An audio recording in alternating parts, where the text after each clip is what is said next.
अगर किसी फीमेल में अनियमित रक्तस्राव यानी कि एबनॉर्मल यूटेराइन ब्लीडिंग है, कभी भी ब्लीडिंग होने लगता है, कोई फीमेल ऐसी है जो कि यूटेराइन कैंसर से सफर कर रही है या किसी में यूटेराइन कैंसर वाली सेल जो है वो ग्रोथ करना स्टार्ट कर दी है, अनियमित डिस्चार्ज जिसको बोलते हैं white discharge, pus like discharge. Hello my dear friends, myself Nandini study point में आप सभी का स्वागत है। आज के अपने इस वीडियो में मैं बताने वाली हूँ हिस्टेक्टमी के बारे में कि हिस्टेक्टमी क्यों कराते हैं, हिस्टेक्टमी क्या होता है, हिस्टेक्टमी कब किया जाता है, कैसे किया जाता है, क्या क्या टाइप होते हैं, कितना ये बेनिफिट होता है अगर हिस्टेक्टमी कराया जाए तो सबसे पहले मैं ये कहना चाहूँगी कि अगर आप इस चैनल पे नए हैं तो चैनल को सब्सक्राइब कर लें, साथ ही साथ बेल आइकन को प्रेस कर लें जिससे कि मेरी डेली आने वाली नोटिफिकेशन आपको मिलेगी और आप मेरी वीडियो को वॉच कर पाओगे।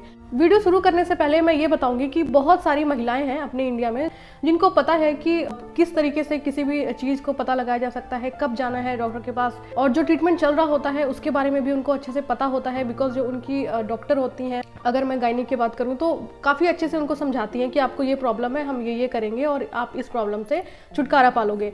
बट बहुत से ऐसे लोग हैं, बहुत से ऐसी फीमेल हैं जिनको इतना नॉलेज नहीं होता है कि अगर उनकी बॉडी में ये चीज़ प्रॉब्लम वो फेस कर रही हैं तो किसके पास जाना चाहिए, क्या ट्रीटमेंट लेना चाहिए। तो बहुत तरीके के लोग हैं अपने इंडिया में। तो मैं बेसिकली ये बताने वाली हूँ, अगर किसी फीमेल में अनियमित रक्तस्राव यानी कि एबनॉर्मल यूटेराइन ब्लीडिंग है, कभी भी ब्लीडिंग होने लगता है, या कोई फीमेल ऐसी है जो कि यूटेराइन कैंसर से सफ़र कर रही है या किसी में यूटेराइन कैंसर वाली सेल जो है वो ग्रोथ करना स्टार्ट कर दी है, या अनियमित डिस्चार्ज जिसको बोलते हैं white discharge, pus like discharge, ऐसी सारी बहुत से प्रॉब्लम है वो औरतों में आती हैं। और ऐसी लेडीज जिनको नहीं इतना पता होता है वो बेसिकली इस चीज़ को लेकर के सहती रहती हैं, चलता रहता है उनका प्रॉब्लम उनके साथ साथ, और ये आगे चल के इतना खतरा हो जाता है कि उनकी जान भी चली जाती है। तो सबसे पहले एक डेफिनेशन बताती हूँ कि हिस्टेक्टमी क्या होता है। हिस्टेक का मतलब होता है यूट्रस एंड टमी का मतलब होता है रिमूव करना, यानी कि यूट्रस को बॉडी से रिमूव करना कहलाता है हिस्टेक्टमी। अब सवाल यह है कि हिस्टेक्टमी की जरूरत क्यों पड़ती है, मतलब यूट्रस को शरीर से बाहर निकालने की जरूरत क्यों पड़ती है। अगर आपके रिप्रोडक्टिव ऑर्गन में कोई क्रॉनिक इन्फेक्शन है जिसकी वजह से आप एबनॉर्मल यूटेराइन ब्लीडिंग या एबनॉर्मल वेजाइनल डिस्चार्ज जैसे पस या फ्लूइड या वाइट डिस्चार्ज, ऐसी सारी समस्या से फेस कर रहे हो। वीडियो के स्टार्टिंग में ही मैंने बताया था कि अनियमित रक्तस्राव यानी कि अगर आपके पीरियड में जो रक्तस्राव है वो तो एक तरीके से नॉर्मल है, बट कभी भी आपके मेंस्ट्रुअल साइकिल के बीच में अगर आपको बहुत ज़्यादा ब्लीडिंग हो रही है और जो ब्लीडिंग है वो भी बहुत पेनफुल है, या लोअर एब्डोमेन में हमेशा आपको पेन बना रहता है, पैप स्मेयर टेस्ट आपका पॉजिटिव है, पैप स्मेयर टेस्ट के ऊपर भी मैंने वीडियो बना रखा है, या फिर यूटेराइन फाइब्रॉइड है। यूटेराइन फाइब्रॉइड मतलब एक तरीके ट्यूमर का फॉर्मेशन हो जाता है यूट्रस के अंदर जिसे हम बोलते हैं यूटेराइन फाइब्रॉइड। ये सारी प्रॉब्लम अगर है किसी भी फीमेल के रिप्रोडक्टिव ऑर्गन में, या सर्विक्स, फैलोपियन ट्यूब, ओवरी, इन सारे ऑर्गन्स में इन्फ्लामेशन है, अगर ऐसी सारी समस्या किसी भी फीमेल के अंदर पाई जाती है और उनकी एज 45 एज से ज़्यादा है, जहाँ पे उनको फैमिली प्लानिंग नहीं करना, बच्चे के लिए नहीं सोचना है, एक जो यंग एज होता है वो भी निकल चुकी है, तो फिर ऐसे में डॉक्टर उनको एडवाइस करते हैं कि आपको हिस्टेक्टमी करा लेना बेटर है, क्योंकि जहाँ पे आप बहुत लंबे टाइम से किसी डिजीज़ से सफ़र कर रहे हो, एक पेनफुल सिचुएशन है आपके साथ, ब्लीडिंग हो रहा है, डिस्चार्ज हो रहा है, पेन रहता है लोअर एब्डोमेन में, फाइब्रॉइड का साइज धीरे धीरे बढ़ रहा है, बहुत टाइम से आप दवाइयाँ खा के सोच रहे हो कि नॉर्मल हो जाए बट नहीं हो रहा है वो सारी चीज़ें, तो ऐसे में डॉक्टर आपको ये सलाह देती हैं कि आप हिस्टेक्टमी कराइए, यानी कि यूट्रस को पूरा रिमूव करा दीजिए। ना तो रहेगा यूट्रस और ना ही होगी उससे रिलेटेड कोई भी प्रॉब्लम। तो ऐसे प्रॉब्लम में जो गायनिकोलॉजिस्ट हैं वो सलाह देते हैं किस चीज़ का, हिस्टेक्टमी का। तो फ्रेंड्स, ये तो सारे पॉइंट मैंने बता दिए कि हिस्टेक्टमी क्या होता है और आपकी गायनिक डॉक्टर भी आपको कब सलाह देते हैं। दरअसल होता ये है कि जब भी ऐसी कोई प्रॉब्लम पकड़ में आती है, कोई डिजीज ऐसा समझ में आता है जिससे कि लाइफ सेविंग इंपॉर्टेंट हो जाती है, आपकी लाइफ को बचाना ज़्यादा जरूरी है, ना कि आपके रिप्रोडक्टिव ऑर्गन को बचाना जरूरी है, तो हमेशा डॉक्टर ये सलाह देते हैं कि आप अपना हिस्टेक्टमी कराइए, यानी कि रिप्रोडक्टिव ऑर्गन को रिमूव करा लीजिए बॉडी से। आपकी बॉडी सेफ रहेगी। रिप्रोडक्टिव ऑर्गन का तो इतना मेन फंक्शन नहीं है अगर आपके पास की फैमिली है और आपकी एज हो चुकी है, तो इसीलिए वहाँ पे हमारी प्रायोरिटी जो है वो लाइफ सेविंग की होती है, ना कि रिप्रोडक्टिव ऑर्गन को सेफ रखना होता है। तो ऐसे में हिस्टेक्टमी की जरूरत पड़ती है। तो फ्रेंड्स, ये तो बात थी कि किन में किया जाता है। अब अगर आपके डॉक्टर ने कह दिया कि हिस्टेक्टमी कराना है तो आपके दिमाग में क्वेश्चन ये आ रहा होगा कि हिस्टेक्टमी कैसे होगा, क्या होगा, रिकवरी कैसे होती है, क्या क्या किया जाता है। तो फ्रेंड्स, हिस्टेक्टमी यानी कि यूट्रस को रिमूव करने का जो प्रोसेस है वो ऑलमोस्ट 3 टाइप का होता है। पहला होता है ओपन एब्डोमिनल सर्जरी, दूसरा होता है लेप्रोस्कोपिक सर्जरी या लेप्रोस्कोपिक हिस्टेक्टमी, एंड थर्ड होता है वेजाइनल सर्जरी। अगर हम ओपन एबनॉर्मल हिस्टेक्टमी की बात करें तो इसमें वैसे ही कट लगाते हैं जैसे LSCS में लगाते हैं डिलीवरी के लिए। बस फर्क इतना है कि LSCS में स्टिच ज़्यादा लगते हैं और ओपन एब्डोमिनल हिस्टेक्टमी में स्टिच थोड़ा कम लगता है। अब बात करते हैं इसकी हीलिंग की। तो इसकी हीलिंग में कम से कम 2 से 3 वीक का समय लगता है, बट ओपन सर्जरी की जरूरत तब होती है जब यूट्रस में फाइब्रॉइड हो, किसी रीजन से यूट्रस का साइज बिग हो गया हो, तो ऐसे में ओपन एब्डोमिनल हिस्टेक्टमी की जरूरत पड़ती है। अब बात करते हैं सेकंड सर्जरी जो है लेप्रोस्कोपिक हिस्टेक्टमी। लेप्रोस्कोपिक हिस्टेक्टमी ये काफ़ी ज़्यादा इजी और काफ़ी फास्ट रिकवरी होती है इस सर्जरी के अंदर, क्योंकि इसमें एब्डोमेन के ऊपर 3 से 4 इंसिजन दिए जाते हैं, छोटे छोटे से एक होल क्रिएट किए जाते हैं और इसी होल के थ्रू दूरबीन यानी कि लेप्रोस्कोपिक जो इंस्ट्रूमेंट होता है उसके थ्रू गायनिकोलॉजिस्ट जो है वो अंदर के ऑर्गन्स को विजुलाइज करती हैं और यूट्रस को उसी होल के थ्रू बाहर निकाल देते हैं, कट करके उसके बॉडी पार्ट से अलग करके।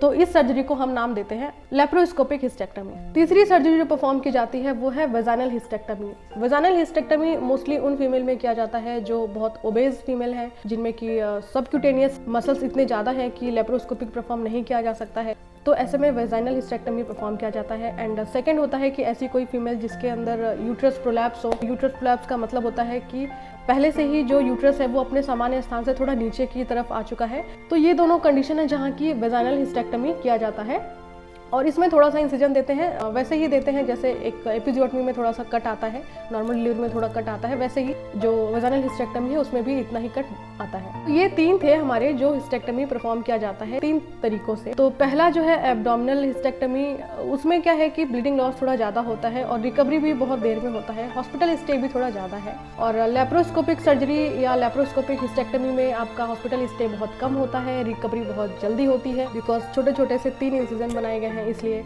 और ब्लीडिंग लॉस भी नहीं होता है। और जो वेजाइनल हिस्टेक्टमी है वो भी आपकी गायनिकोलॉजिस्ट तब डिसाइड करती हैं जब आप में ऐसी कोई कंडीशन हो, यूटेराइन प्रोलैप्स या अदरवाइज लेप्रोस्कोपिक हिस्टेक्टमी ज़्यादा बेटर होता है और मोस्टली ये वाले जो हिस्टेक्टमी है वो सभी फीमेल में किए जाते हैं। अब मैं बताती हूँ कि जो हिस्टेक्टमी है उसके कितने टाइप होते हैं। अब हिस्टेक्टमी में भी बहुत सारे टाइप होते हैं कि आपके यूट्रस को किस तरीके से रिमूव किया जाता है, आपके बॉडी पार्ट्स को, आपके रिप्रोडक्टिव ऑर्गन को कितने तरीकों से रिमूव किया जाता है, उस बेस पे भी इसके टाइप होते हैं। अगर मैं सबसे पहले टाइप की बात करूं तो होता है सब टोटल हिस्टेक्टमी या पार्शियल हिस्टेक्टमी। सब टोटल हिस्टेक्टमी या पार्शियल हिस्टेक्टमी में सिर्फ 2 ही चीज़ें रिमूव की जाती हैं, body of uterus and isthmus of uterus. जैसा कि आप लाइट कलर जो दिख रहा है, जहाँ पे लाइट पड़ रही हैं वो सारी चीज़ें रिमूव किया जाता है, तो उसे हम बोलते हैं सब हिस्टेक्टमी या partial hysterectomy. Fallopian tube, cervix, vagina, ovary ये रिमूव नहीं किया जाता है। अगर आपके सर्जरी के बाद आपकी रिपोर्ट में ये लिख के आ रहा है कि पार्शियल हिस्टेक्टमी है, तो इसका मतलब आपके बॉडी से बॉडी का बीच वाला पार्ट यानी बॉडी ऑफ यूट्रस और isthmus of uterus he remove किया गया है, बाकी सारे ऑर्गन आपकी बॉडी में प्रेजेंट है। एंड वही हमारा सेकंड टाइप है टोटल हिस्टेक्टमी। इसमें यूट्रस को पूरा रिमूव किया जाता है, यानी कि यूट्रस का होलो स्ट्रक्चर है यूट्रस, उसी को पूरा रिमूव किया जाता है। फैलोपियन ट्यूब को रिमूव नहीं किया जाता है, वेजाइना एंड ओवरीज को भी रिमूव नहीं किया जाता है, इसीलिए हम इसको नाम देते हैं total hysterectomy. And third type है जो उसे हम बोलते हैं पैन हिस्टेक्टमी। पैन हिस्टेक्टमी में अगर यूट्रस के साथ साथ फैलोपियन ट्यूब और ओवरी ये भी अगर रिमूव किया गया है तो इसे हम बोलते हैं pan hysterectomy. And fourth type है एक्सटेंड हिस्टेक्टमी। एक्सटेंड हिस्टेक्टमी में पैन हिस्टेक्टमी यानी कि जो मैंने पहले बताया था सेल्फ इंजेक्टमी यानी कि फैलोपियन ट्यूब, ओफरेक्टमी यानी कि ओवरी एंड हिस्टेक्टमी यानी कि यूट्रस, इन तीनों के साथ साथ अगर वेजाइना पार्ट को भी रिमूव किया जाता है तो उसे हम बोलते हैं एक्सटेंड हिस्टेक्टमी, जो कि हिस्टेक्टमी का 4th टाइप है। वहीं अगर हम बात करें 5th टाइप की, रेडियल हिस्टेक्टमी। रेडियल हिस्टेक्टमी में एक्सटेंड हिस्टेक्टमी साथ साथ लिम्फ नोड को भी रिमूव किया जाता है। अब एक्सटेंड हिस्टेक्टमी को तो मुझे एक्सप्लेन करने की जरूरत नहीं है क्योंकि मैंने पहले ही बता दिया। अगर सेल्फ इंजेक्टमी, ओफरेक्टमी यानी कि ओवरी, यूट्रस, फैलोपियन ट्यूब इनके साथ साथ वेजाइना को भी रिमूव किया और उसी के साथ साथ लिम्फ नोड को भी रिमूव कर दिया तो इसे हम बोलते हैं रेडियल हिस्टेक्टमी। तो फ्रेंड्स ये तो थे हिस्टेक्टमी के टाइप। अब सवाल ये आ रहा होगा आप सभी के माइंड में, जो ये इतने टाइप के हिस्टेक्टमी है ये कैसे डिसाइड करते हैं कि डॉक्टर कौन से हिस्टेक्टमी करने वाले हैं। फ्रेंड्स अगर कोई ऐसी फीमेल है जिसको यूट्राइन कैंसर है या कार्सिनोमा सेल मिला है, उसकी जो इन्वेस्टिगेशन है, तो पता है कि भाई वो कार्सिनोमा मेटास्टेसिस कर सकता है, साथ साथ इतने ऑर्गन्स को अफेक्ट कर चुका है, जैसे fallopian tube, uterus, ovary, vagina, cervix, ये सारे ही अफेक्ट हो चुके हैं। तो डॉक्टर ऐसे में रेडियल हिस्टेक्टमी करना ज़्यादा बेटर समझते हैं कि उसके जितने भी अफेक्टेड पार्ट है, साथ के साथ लिम्फ नोड है, सबको बॉडी से रिमूव कर देते हैं, ताकि वो जो सीवियरिटी है कैंसर की वो कहीं और बॉडी ऑर्गन में ना हो। अगर आपको कोई माइनर सा इन्फेक्शन है आपके बॉडी के सर्विक्स पार्ट में है, बॉडी ऑफ यूट्रस या इस्थमस में, ऐसी किसी पार्ट में है, तो सिर्फ वो पार्ट जो अफेक्टेड है उनको ही रिमूव किया जाता है। तो बॉडी का कितना पार्ट रिमूव करना है, कौन कौन सा पार्ट अफेक्टेड है, वो तो जांच के बाद ही पता चलेगा और वो आपके गायनेकोलॉजिस्ट डिसाइड करेंगे। तो फ्रेंड्स, ऐसे ही मेडिकल लाइन से जुड़ी जानकारी पाने के लिए आप नंदिनी स्टडी पॉइंट के चैनल को सब्सक्राइब करें और मेरे इस वीडियो को ज़्यादा से ज़्यादा लोगों तक शेयर करें। फिर मिलेंगे ऐसे ही इंपॉर्टेंट टॉपिक के साथ, तब तक के लिए टेक केयर, बाय बाय।